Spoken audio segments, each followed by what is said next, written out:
Hello and welcome. Thank you guys for joining us today as we discuss how to choose your business structure. This is so very important because choosing your business structure is the foundation of building your organization, building your small business, building your large business. Whatever you are building, this is the foundation of it. And many people ask, well, what do I need to file? Do I need to file a DBA? Do I need an LLC? I heard about an S corporation. I heard about a C corporation. I heard there's benefits, tax benefits for me to be able to file those different organizations. So what is best for me to file and how do I file it is what we're going to discuss today. So definitely thank you once again for joining us today as we get started. So our business structure options are sole proprietorship, limited liability company, partnership, and corporations.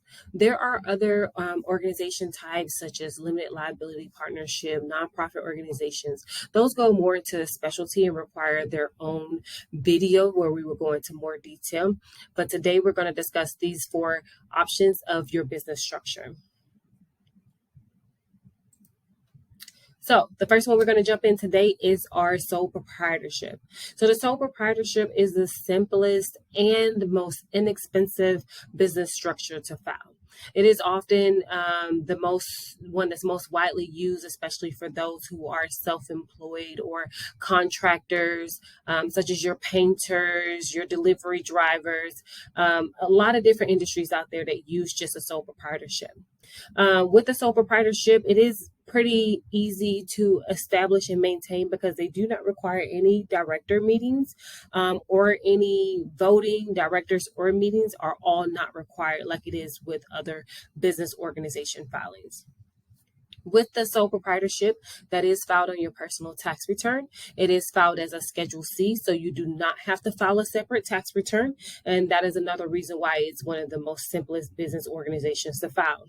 The thing about a sole proprietorship, which can be good or bad, is that there is no separation between the owners and the business. So just like you file your personal tax return and your business is filed on your personal tax return, with a sole proprietorship, since there is no separation between the business and the owner, once it's time to sell, you cannot sell your business because the owner is the business. You simply have to close down that business. If anything, if the owner was to pass away or wants to transfer or sell it, it's just not an option as a sole proprietor. So that is just one of the downside of being a sole proprietor. The next one we're going to discuss is our limited liability company. This is one of the most commonly used business structures, especially those who are just starting out.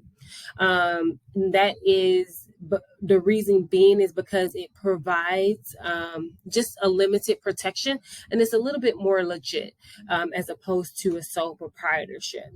With that limited liability company, you and the business are still one, but the limited liability company limits your liability. It separates you from the business and the liability that you have.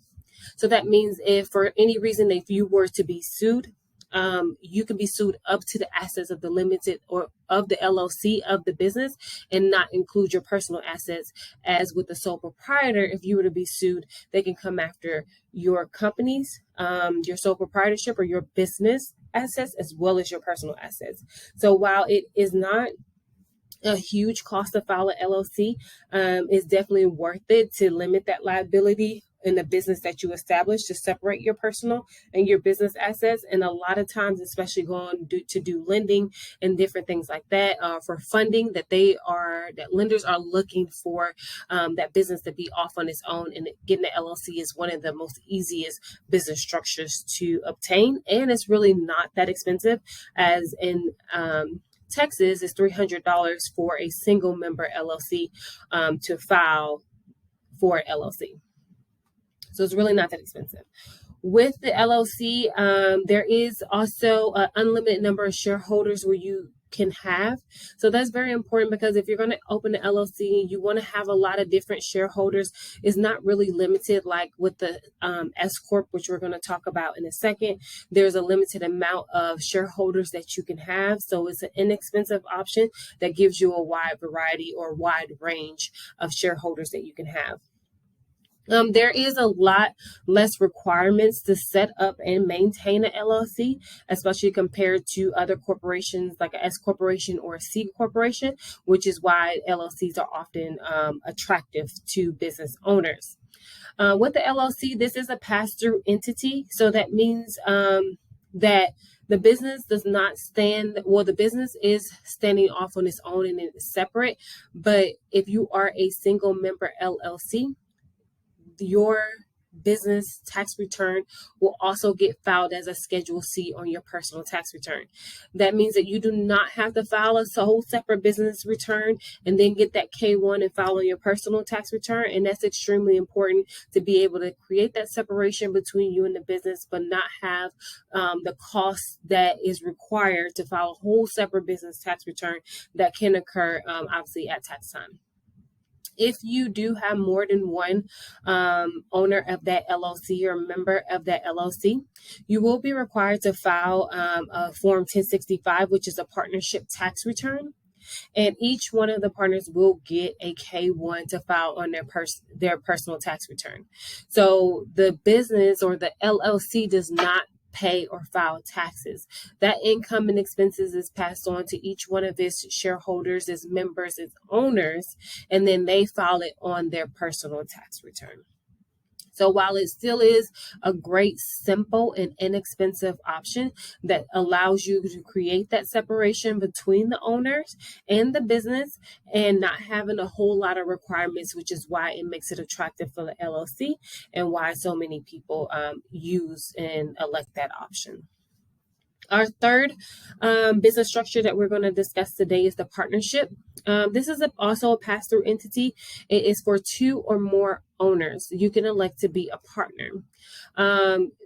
The thing about a partnership is that you are required, and people often say, oh, I'm just a small partner in this business, or I'm this. Regardless of your percentage, you are required to file that K1 that you will receive on that partnership tax return on your taxes. So that means that that partnership is required to file its own tax return, which is a Form 1065. And each partner of that partnership, regardless of percentage, will get their K1 of their share of the business or the profit or the loss, and then they will report that profit or loss, their share of the profit or loss on their personal tax return. As a partnership, you can be, of course, personally reliable for the business debts. There are other sorts of partnerships. You have a general partnership, liable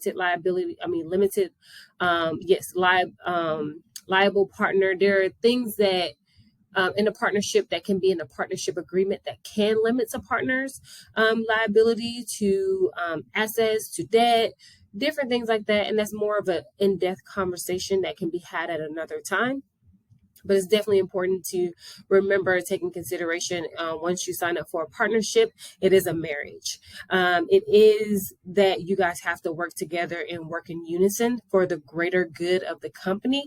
And oftentimes that is a lot harder than it sounds, especially when you have different personalities, different perspectives, and different things that go into a partnership. And that's just one of the small downsides of a partnership, is that with the partnerships, the partners often do have conflict, and this can cause the business to be stagnant. This can cause issues or conflict within a partnership or within a business, but due to that partnership, because of the lack of communication, of the lack of the same visuals or vision of the company, and being able to move towards that same vision. So there are a lot of great benefits to having a partnership, and that's just one of the downsides. But once a partnership is in unison, you have 2 people who understand, 2 or more people who understand what their roles are, what they're bringing to the organization. That allows, as they said, 2 heads are better than 1, and even more than 2 are better than 1. It is able to create a great foundation and ability for the company to grow. The fourth and last business structure that we're going to be discussing today is corporation. You hear it all the time, this corporation, that corporation. There are 2 different corporations that are available. That is the S corporation and C corporation. The thing about corporations is that they are a separate entity from the from the owner. A S corporation is also called a pass-through entity, in which it gets its own tax return that is filed. That's called an 1120 S as in Sam. That tax return is filed, and just like the partnership tax return, they will get each shareholder of that S corporation will get a K-1 to file on their personal tax return. So their share of the profit or loss will get filed on their personal tax return. With the C corporation, the C corporation will file its own tax return that is called 1120. And then so there is taxation at the business level, and for all the owners or shareholders of that organization, they will get a their portion of the earnings from the business. They can get taxed on that, whether it be from W-2s or any other income that they receive from that C corporation. The benefits of that C corporation or S corporation is that it is easier to raise stock under a C corporation or S corporation. That's why a lot of organizations are a corporation in order to become a public company, or even if they're private and they just want to raise capital, they will become a C corp or S corporation because there is a lot more benefits, tax benefits, and it's easier to raise stock under a C corporation or S corporation. The downside of a C or S corporation is that it is a lot more complex to maintain and file. And that is just the, I'm going to say, offset of having a C corp or S corporation, due to the fact that there is a separate tax return that has to be filed. There are regulations that have to be maintained, such as with the S corporation. That is almost like the next step up from an LLC. And with the S corporation, if you are a shareholder, then you are required to pay yourself a market rate for the work that you perform in that S corporation. So that means you have to pay payroll. You're going to have to pay payroll taxes. And if the business has that surplus or profit available, then there's no big deal for the organization to be able to do that. But if it does not, the cost associated with those additional regulations are not going to offset what the tax breaks that the company is going to be able to have.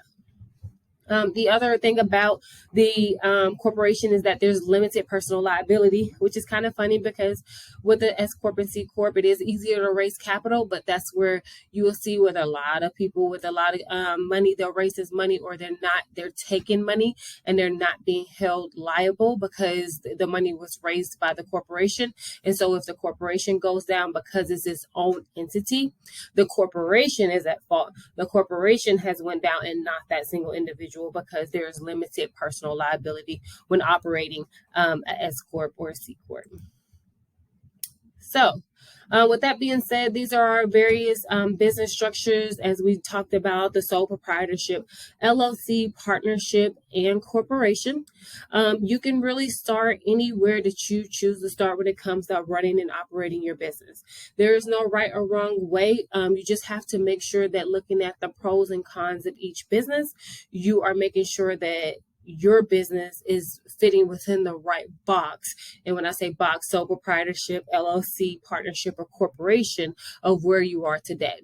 And wherever you start does not mean that's where you're going to end up. You can always elect or change your business structure with the Internal Revenue Service, with your state being able to change that structure in which you operate as your business scales and grows. So we appreciate you joining us today. We talked about, and I'm sure that was a lot to take in and understand. If you do have any questions, or if you want to discuss it further, or if you want to look at, hey, what is my business structure? Where should I start? This is what I have. This is what I don't have. What can I do to get my business started and making sure I have the right foundation and the right structure? Feel free to reach out to us directly at Marnea, feel free to call, email, text, hit us up on social media, tag us in different things like that. Let us know, what is your business structure? What type of business structure do you have? What type of business structure do you want? Where do you think is most beneficial for you to be today? Where is it that you think will most be beneficial for you as your company grows? And a lot of people ask us, hey, when is that time frame for me to jump from one business structure to another? Or can I stay where I'm at? I'm growing, I'm making all this money. Can I stay a sole proprietor? We'll be more than happy to help you with all of those questions. Just let us know, like, hey, I want that Marnea Access subscription. Let me get signed up for that Marnea Access subscription so I can ask these questions to my Marnea, my financial advocate, to be able to help me along the way. So guys, that's it for today. I really appreciate you guys joining us, and I just wanted to look at what we're going to talk to with you guys about next week. So now that we talked about the business structures, next Friday we're going to talk about how do you file that business. So you've determined what business structure you want. You determine you want a sole proprietor, an LLC, or a partnership or a corporation. Now, how do you file? So be sure to join us next Friday, or look at that next video of how we discuss how to file those business structures, and let us know if you have any questions in which we can help you with. Thank you for joining us today. We appreciate your time. Enjoy the rest of your day. Bye-bye.